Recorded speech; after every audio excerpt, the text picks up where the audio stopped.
నా తండ్రి గురించి కూడా తెలియాలి. నా తండ్రి ఒక కూలీ.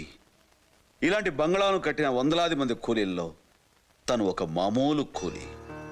రోజుకి 20 రూపాయలు, కేవలం 20 రూపాయలు కూలీ చేసి నన్ను పెంచాడు. తన చెమటతో నన్ను చదివించాడు. నేను 3 పూటలా తినటం కోసం తను 2 పూటలా పస్తుండేవాడు.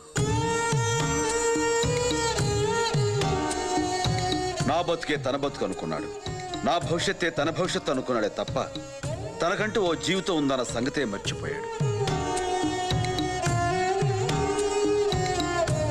తండ్రి మాట కోసం 14 సంవత్సరాలు వనవాసం చేసిన కొడుకు గురించి మీకు తెలిస్తే, కొడుకు సంతోషం కోసం తన జీవితాన్ని త్యాగం చేసిన తండ్రి గురించి నాకు తెలుసు.